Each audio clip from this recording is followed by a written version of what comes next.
आप सभी को मेरा सादर प्रणाम। आज हम पढ़ेंगे अजंत नपुंसकलिंग शब्द। पिछली कक्षा में हमने अजंत की चर्चा की थी। अजंत से तात्पर्य क्या है? अच से तात्पर्य होता है स्वर, और स्वर है अंत में जिसके, वह क्या होता है? अजंत। तो अजंत नपुंसकलिंग शब्दों पर आज हम चर्चा करेंगे। अजंत नपुंसकलिंग शब्द जैसे वारी। वारी का अर्थ होता है जल। मधु, मधु मतलब शहद, मीठा।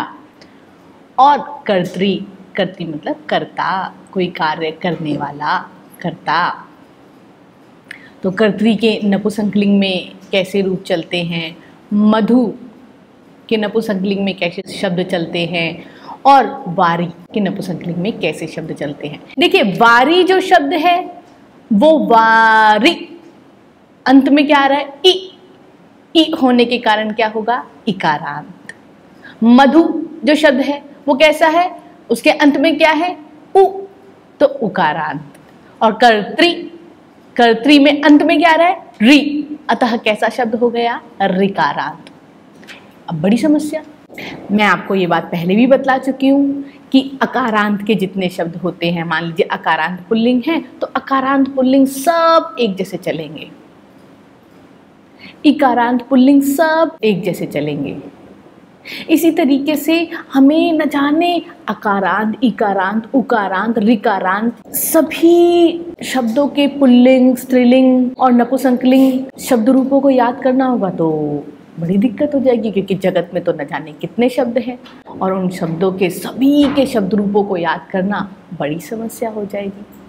तो इस आधार पर मैंने आपको पिछली एक कक्षा में एक प्रविधि बतलाई थी, एक ट्रिक बतलाई थी कि आप कम समय में बहुत थोड़ा याद करके ज़्यादा को पहचान सकते हैं, ज़्यादा जान सकते हैं। उसी प्रकार आज की कक्षा में भी हम एक ट्रिक को माध्यम बनाते हुए इन अजंत नपुंसकलिंग शब्दों को याद करेंगे और समझेंगे। कैसे याद करेंगे?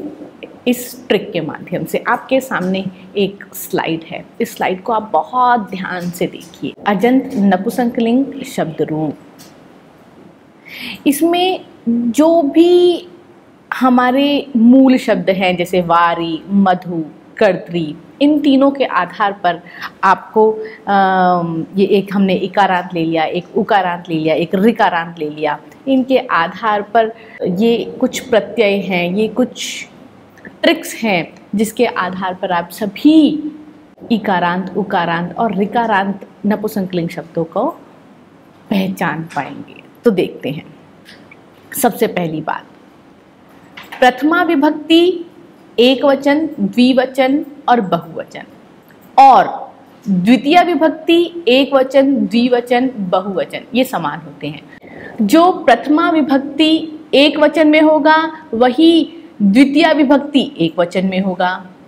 जो प्रथमा विभक्ति द्विवचन में होगा वही द्वितीय विभक्ति द्विवचन में होगा। जो प्रथमा विभक्ति बहुवचन में होगा वही समान द्वितीय विभक्ति बहुवचन में आएगा। उदाहरण के तौर पे, जैसे सबसे पहले हम प्रथमा विभक्ति एक वचन के रूप को देखते हैं। यहाँ क्या होता है, जो आपका मूल शब्द है वो ही, उसको ही आपको यहाँ पर लिखना है। जैसे मान लीजिए वारी, तो आप वारी लिख दीजिए, वारी। और फिर प्रथमा एक वचन में वारी, और द्वितीय विभक्ति एक वचन में भी क्या आ जाएगा? वारी, समान रहेगा। मधु का यदि चलाना हो तो रूप मधु, मधु, प्रथमा विभक्ति एक वचन में भी और द्वितीय विभक्ति एक वचन में भी।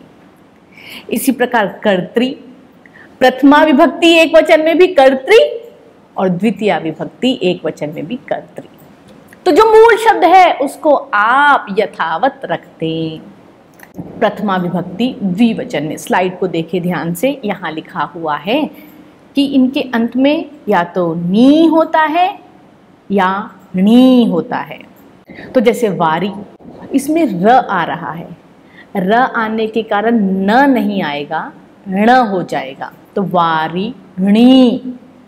मधु, मधु में र नहीं है, र या ख, तो मधुनी, और कर्तृणी। कर्तृ को ध्यान से देखिए, कर्तृणी। प्रथमा विभक्ति द्विवचन में भी वारिणी, द्वितीया विभक्ति द्विवचन में भी वारिणी। प्रथमा विभक्ति द्विवचन में मधुनी, द्वितीया विभक्ति द्विवचन में भी मधुनी। दीर्घ ईकार है ना। कर्तृणी प्रथमा विभक्ति द्विवचन में और द्वितीया विभक्ति द्विवचन में भी कर्तृणी। अब देखते हैं प्रथमा बहुवचन में क्या बनता है। स्लाइड को देखिए ध्यान से। इसमें क्या है, न है, न पर ह्रस्व इकार है, नि और नि। न कहाँ नि आएगा, कहाँ णी आएगा, उसके लिए एक छोटी सी आप ये देख लीजिए। यदि र और श, मूर्धन्य श, जो षटकोण वाला श होता है, यदि वह आता है तो आप अधिकतर स्थानों पर क्या होता है, वहां पे न के स्थान पर न हो जाता है। तो वारी। अब प्रथमा विभक्ति बहुवचन में क्या बन रहा है, वारीणी। देखिए री, वारी में शब्द यद्यपि ह्रस्व इकार है, छोटी ई की मात्रा है, लेकिन बहुवचन में क्या हो रहा है, वारीणी।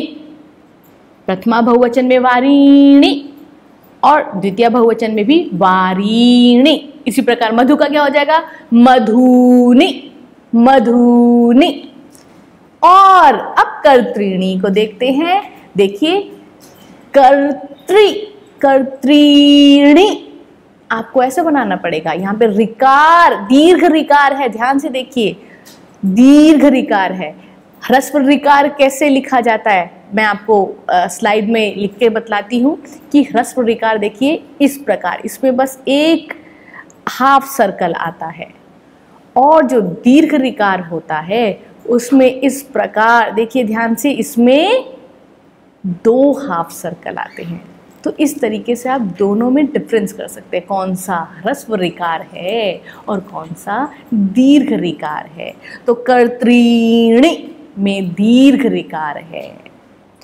तो फिर कैसे चला, वारी, वारिणी, वारीणी। मधु, मधुनी, मधुनी।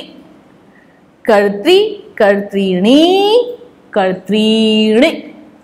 इस प्रकार प्रथमा विभक्ति में समान चलेंगे, एक वचन, द्विवचन, बहुवचन में जो रहेगा वही द्वितीय विभक्ति, यदि एक वचन का एक वचन जैसा ही चलेगा, द्विवचन का द्विवचन जैसा ही, बहुवचन का बहुवचन जैसा ही, प्रथमा विभक्ति और द्वितीय विभक्ति में समान।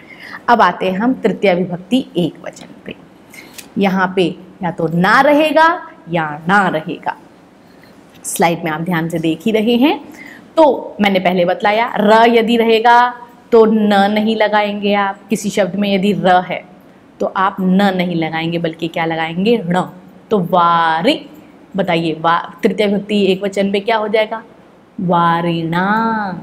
मधु का क्या हो जाएगा, मधुना। और कर्तृ का क्या हो जाएगा, कर्तृणा।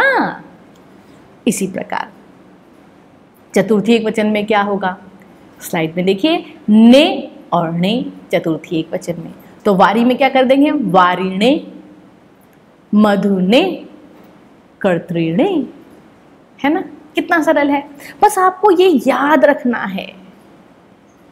तृतीय एक वचन में नाणा आ रहा है, चतुर्थी एक वचन में ने आता है। पंचमी विभक्ति और षष्ठी विभक्ति एक वचन में तो मैंने पहले भी बतलाया था कि हमेशा विसर्ग रहता है, अकारांत पुल्लिंग को छोड़कर। अकारांत शब्दों को छोड़ दीजिए आप, बाकी जितने भी हैं उसमें विसर्ग आएगा ही आएगा। तो यहाँ पर क्या है, नह है और णः। पंचमी विभक्ति में भी नह, षष्ठी विभक्ति एक वचन में भी नह, नह नह। तो वारी तो क्या हो जाएगा, वारिणः। मधु, मधुनः। कर्तृ, कर्तृणः। है ना। अब सप्तमी विभक्ति एक वचन को देखते हैं। हमने पहले भी पढ़ा था, पिछली कक्षा, यदि आपको याद हो तो मैंने बतलाया था, ई ह्रस्व इकार आ जाता है कई बार। उसी तरीके से यहाँ पे है नि और नि। तो वारी में क्या हो रहा है, वारिणी। मधु का क्या हो जाएगा, मधुनी। और कर्तृ का क्या हो जाएगा, कर्तृणी। तो ये अजंत नपुंसकलिंग के वो वाले शब्द रूप है अकारांत को छोड़कर। द्विवचन का प्रथमा विभक्ति और द्वितीय विभक्ति तो कर लिया था, बाकी तो बड़े बड़े सरल हैं। भ्याम भ्याम भ्याम यो हो, तो वारिभ्याम, मधुभ्याम, कर्तृभ्याम, ये तो सभी जगह भ्याम भ्याम भ्याम, ये तो इतना सरल है, आप बस देखते ही पहचान लेंगे। अब बड़ी समस्या, तृतीय विभक्ति द्विवचन में भ्याम आता है, तो वारिभ्याम, मधुभ्याम, कर्तृभ्याम, हम अर्थ कैसे जानेंगे कि कौन सा तृतीया द्विवचन वाला है, कौन सा चतुर्थी द्विवचन वाला है, कौन सा पंचमी द्विवचन वाला है? कुछ नहीं करना, आपको वाक्य को ध्यान से पढ़ना है। वाक्य स्वयं आपको अर्थ बतलाएगा। वाक्य को पढ़कर आपको स्वयं ज्ञात होगा कि ये किस अर्थ में जा रहा है। इसलिए यहाँ ज़्यादा चिंता करने की आवश्यकता है नहीं। तो यदि किसी को ऐसी चिंता होती है कि भाई हम कैसे पता लगाएंगे कि ये कौन सी विभक्ति वाला है, तो दोनों ही विभक्तियों में या इतनी सारी विभक्तियों में समान समान शब्द चल रहे हैं, तो उसके लिए आपको जब आप बैठकर वाक्य को ध्यान से पढ़ेंगे, वो वाक्य ही आपको अपना अर्थ स्वयं देने लगेगा। अब देखिए, षष्ठी विभक्ति द्विवचन में क्या बनता है? षष्ठी विभक्ति द्विवचन और सप्तमी विभक्ति द्विवचन में समान, नोहो या णोहो। तो वारी है तो वारिणो हो, वारिणो हो, वारिणो हो। मधु है तो मधुनो हो, मधुनो हो। कर्तृ है तो कर्तृणो हो, कर्तृणो हो। णोहो क्यों? रिकार आ रहा है, रिकार के कारण वो न ना हो के ण हो गया, कर्तृणो हो। अब आते हैं हम बहुवचन पे। बहुवचन को देख लेते हैं। तृतीय बहुवचन भी बहुत ही सरल है। वारी में बस भी लगा दीजिए, वारी भी। मधु में भी लगा दीजिए, मधु भी। मधु भी का अर्थ क्या है? तृतीय विभक्ति का क्या अर्थ होता है? के द्वारा। तो मधुओं के द्वारा, वारी भी जलों के द्वारा, कर्तृ भी अर्थात कर्ताओं के द्वारा, है ना। चतुर्थी बहुवचन और पंचमी बहुवचन में भ्यः भ्यः आ रहा है, कितना सरल है। लगा दीजिए बस, वारी मूल शब्द है, वारिभ्यः, मधुभ्यः, कर्तृभ्यः। चतुर्थी बहुवचन में भी यही आएगा और पंचमी बहुवचन में भी यही आएगा, वारिभ्यः, कर्तृभ्यः और मधुभ्यः। अब षष्ठी बहुवचन देख लेते हैं। नाम या नाम, तो वारीणाम, आपको यहाँ पे दीर्घिकार, वारी में दीर्घिकार आ जाएगा, वारीणाम। मधु का क्या हो जाएगा? मधुनाम। कर्तृ का क्या हो जाएगा? कर्तृणाम, दीर्घ रिकार, कर्तृणाम। अब सप्तमी बहुवचन को देख लेते हैं। सप्तमी बहुवचन में बस शु लगा देना है, वारी शु, मधु शु और कर्तृ शु। अब देखिए, मैंने पहले भी बतलाया था, ये यहाँ पर उच्चारण का आपको खूब ध्यान देना है। श का उच्चारण कैसे होता है आपको याद होगा, जहाँ से ट, ठ, ड, ढ, ण बोला जाता है, वहीं से अपनी जिह्वा को जितना पीछे खींच सकते हैं पीछे खींचिए, और वहाँ से फिर श, वारिषु, कर्तृषु, मधुषु, इस प्रकार आपको उसका उच्चारण करना है। अब हम आते हैं अकारांत नपुंसकलिंग शब्द पर। अकारांत नपुंसकलिंग शब्द के लिए हमने एक बहुत ही सरल शब्द लिया है, गृह, और ये बहुत ही सरल है, कुछ नहीं है इसमें। आपको प्रथमा विभक्ति एक वचन, द्विवचन और बहुवचन, जो एक वचन में रहेगा वही प्रथमा विभक्ति एक वचन में, वही द्वितीय विभक्ति एक वचन में भी रहेगा। जो प्रथमा विभक्ति द्विवचन में रहेगा वही द्वितीय विभक्ति द्विवचन में भी रहेगा। जो प्रथमा विभक्ति बहुवचन में रहेगा वही द्वितीय विभक्ति बहुवचन में भी रहेगा। तो क्या होगा? गृहम, जैसे हमने गृह शब्द लिया, गृह से तात्पर्य क्या है? घर, और गृह एक नपुंसकलिंग शब्द है, तो कैसे होगा इसका रूप? गृहम गृहे गृहाणि। और द्वितीय विभक्ति में क्या होगा? गृहम गृहे गृहाणि। तो अब हम तृतीय विभक्ति एक वचन को देखते हैं। हमने प्रथमा विभक्ति एक वचन, द्विवचन, बहुवचन को जान लिया, द्वितीय विभक्ति एक वचन, द्विवचन और बहुवचन को जान लिया। अब तृतीय विभक्ति में इसके कैसे रूप चलेंगे? तृतीय विभक्ति, चतुर्थी, पंचमी, षष्ठी, सप्तमी, जो आपने देव के शब्द रूप किए, अकारांत पुल्लिंग, राम के शब्द किए, कोई भी अकारांत पुल्लिंग शब्द ले लीजिए, कोई भी, यदि आपको वो याद है तो तृतीया से सप्तमी तक बिल्कुल समान चलेंगे नपुंसकलिंग में भी। तो वहाँ क्या चलता है, राम का तृतीया विभक्ति एक वचन का क्या बनता है, रामेण। तो गृह का क्या बन जाएगा, गृहेण। मुख का क्या बन जाएगा, मुखेन। नेत्र का क्या बन जाएगा, नेत्रेण। जहाँ पे र आ रहा है वो न ना होकर न हो जाएगा, है ना। नेत्रे र आ रहा है तो नेत्रेण, है ना। देखिए चतुर्थी विभक्ति एक वचन में क्या हो जाएगा, वहां क्या बनता है, रामाय। तो यहाँ क्या हो जाएगा, गृहाय, रामाय गृहाय। वहां पंचमी विभक्ति एक वचन में क्या बनता है, अकारांत पुल्लिंग में, रामात। तो यहाँ क्या हो जाएगा, गृहात। वहां षष्ठी विभक्ति एक वचन में क्या बनता है, रामस्य। तो यहाँ क्या हो जाएगा, गृहस्य। गृहस्य का अर्थ क्या है जरा बतला दीजिए। षष्ठी विभक्ति का अर्थ होता है का के की। तो गृहस्य, अब इस स्य का अर्थ क्या है, गृह का मतलब तो हम जानते हैं घर, और स्य क्या किस अर्थ को देता है, स्य देता है या तो का या के या की, अर्थात घर का, घर के या घर की। सप्तमी विभक्ति एक वचन में अकारांत पुल्लिंग में क्या बनता है, रामे। राम मूल शब्द है, ए लग गया, रामे। याद होगा हमने क्या था, अह अम ए न आय आत स्य ए अ। तो आप प्रथमा विभक्ति और द्वितीय विभक्ति को छोड़ दीजिए, ए न आय आत स्य ए अ, वहां तक रखिए। वहां से सीधा आप नपुंसकलिंग में सारे उसी प्रकार रूप चलाइए। तो वहां क्या बन रहा है, सप्तमी विभक्ति एक वचन में रामे। रामे का मतलब क्या है, सप्तमी विभक्ति का अर्थ क्या होता है, राम में। तो गृह शब्द है, इसमें सप्तमी विभक्ति में एक वचन में क्या हो जाएगा, गृहे। और गृहे का अर्थ क्या हो गया, घर में या घर पर। ऐसे मुझे बोलना है मुख, मुख में, तो हम क्या बोलेंगे, मुखे। नेत्र, एक नेत्र में, तो कैसे बोलेंगे, नेत्रे। हस्त, हस्त में हम कैसे बोलेंगे, हस्ते। पुस्तक, पुस्तक में, तो कैसे बोलेंगे, पुस्तके। प्रकोष्ठ, प्रकोष्ठ में यदि ये बोलना है तो कैसे बोलेंगे, प्रकोष्ठे, है ना। बस हमें विभक्ति को ध्यान रखना है कि ए सब में लग रहा है, अकारांत वालों में तो ए सब में लगा दीजिए, कुछ नहीं, है ना। तो इस प्रकार आपको ये याद रखना होगा। तो इस प्रकार हमने अजंत नपुंसकलिंग शब्दों को जाना। अकारांत को हम अलग कर लेते हैं। अब अकारांत के द्विवचन को देख लीजिए। तो हम गृहे गृहाणि, गृहे गृहे, द्विवचन में गृहे गृहे तो आ ही रहा है।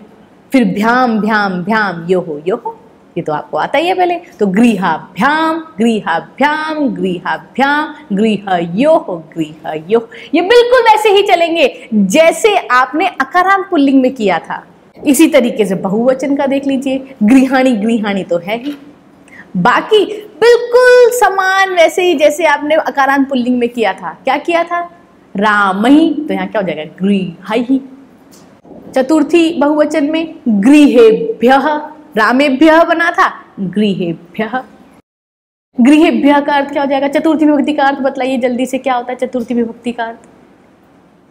प्रथमा ने द्वितीया को तृतीया से के द्वारा चतुर्थी के लिए पंचमी से अलग होने पर षष्ठी काके की रा रे री ना ने नी और सप्तमी मी पर, है ना।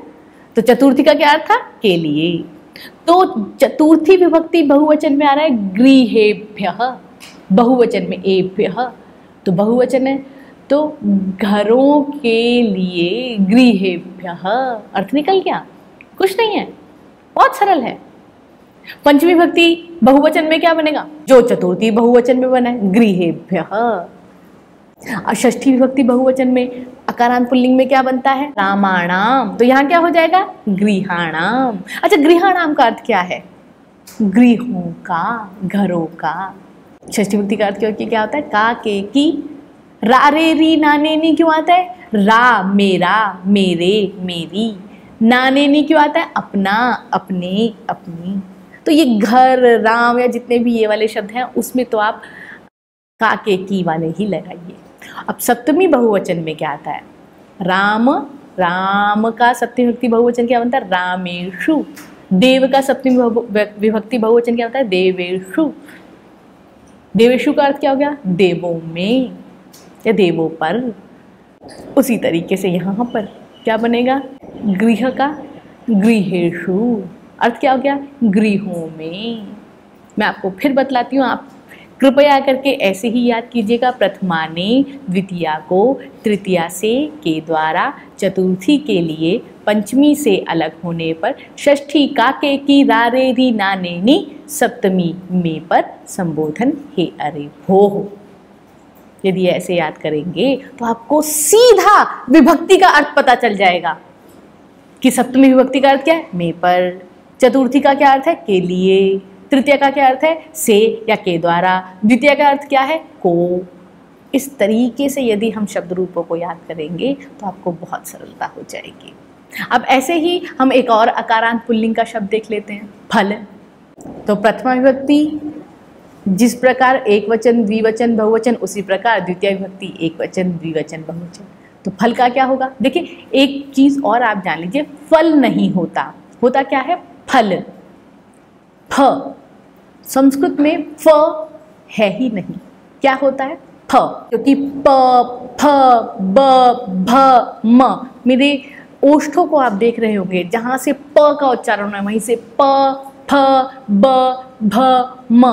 तो प, फ ये तो अलग हो गया नहीं, इसलिए प, फ, ब, भ, म, इसलिए ये फल नहीं है, अभी तो क्या है? फल। हाँ, तो अब देखते हैं फल एक नपुंसकलिंग शब्द है। नपुंसकलिंग शब्द ये कैसे चलता है देखते हैं। फलम फले फलानि, फलम फले फलानि। तो फलम प्रथमा विभक्ति एक वचन में भी फलम, द्वितीय विभक्ति एक वचन में भी फलम। प्रथमा विभक्ति द्विवचन में फले, द्वितीय विभक्ति द्विवचन में भी फले, और प्रथमा विभक्ति बहुवचन में फलानि, द्वितीय विभक्ति बहुवचन में भी फलानि। ध्यान दीजिएगा, जब ह्रस्व इकार होता है तो मैं वही ह्रस्व की तरह ही बोलना है, फलानि, इसको फलानी नहीं करना, फलानि। हाँ, अब तृतीय विभक्ति एक वचन में क्या हो जाएगा? फलेना।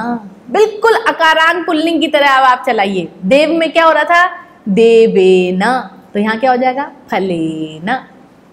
अच्छा, फलेने का अर्थ क्या होगा बतलाएं। तृतीय विभक्ति का क्या अर्थ होता है? प्रथमा ने द्वितीया को तृतीया से के द्वारा, तो फलेन का क्या अर्थ हो गया? फल के द्वारा जी। चतुर्थी विभक्ति एक वचन में वहां क्या बन रहा था? देवाय, यहाँ क्या हो जाएगा? फलाय। पंचमी विभक्ति एक वचन में क्या बन रहा था? देवात, तो पे हलंत है इसलिए देवात, और यहाँ पर क्या बनेगा फिर? फलात। ठीक है, हलंत का ध्यान रखना है कैसे उसका उच्चारण होगा। षष्ठी विभक्ति एक वचन में क्या बन रहा था? देवस्य, यहाँ पर क्या हो जाएगा? फलस्य। फलस्य का क्या अर्थ हो जाएगा? स्य। षष्ठी विभक्ति, षष्ठी विभक्ति का क्या अर्थ होता है? का, के, की, फल का, फल के, फल की। सप्तमी विभक्ति एक वचन में अकारांत पुल्लिंग में क्या बन रहा था? देवे, तो यहाँ क्या हो जाएगा? फले, अर्थात फल में। सप्तमी विभक्ति का क्या अर्थ होता है? फल में। इसके अनुसार अब देखिए बड़ी समस्या है। समस्या ये है कि हम कैसे जानेंगे कि कौन सा शब्द कौन से लिंग का है। यदि हम ये सोचें कि जो नॉन लिविंग थिंग्स होती हैं वे सारी नपुंसकलिंग होती हैं, नहीं जी, ऐसा बिल्कुल नहीं है। अपने मस्तिष्क से ये बात पूरी तरीके से निकाल दीजिएगा। जैसे मेरा नाम है ज्योति, ज्योति शब्द नपुंसकलिंग है, सुनने में स्त्रीलिंग जैसा लगता है, लेकिन नहीं, ये तो नपुंसकलिंग शब्द है। आत्मा, आत्मा शब्द सुनने में कैसा लग रहा है आपको? स्त्रीलिंग लग रहा होगा, लेकिन ये एक पुल्लिंग शब्द है, आत्मन। तो है क्या, हम कैसे जानेंगे कि किस शब्द का कौन सा लिंग है? इसके लिए आपको शब्दकोश को आधार बनाना होगा, आपको डिक्शनरी को देखना होगा। डिक्शनरी आजकल बहुत सारी डिक्शनरीज़ ऑनलाइन भी अवेलेबल हैं। आप अष्टाध्यायी.com करके एक पूरी वेबसाइट है, वहाँ पर आप शब्दों को डालिए, वहाँ पर सारे शब्द रूप खुल जाते हैं। जो भी आपको शब्द रूप देखना है आप वहाँ पर देख सकते हैं।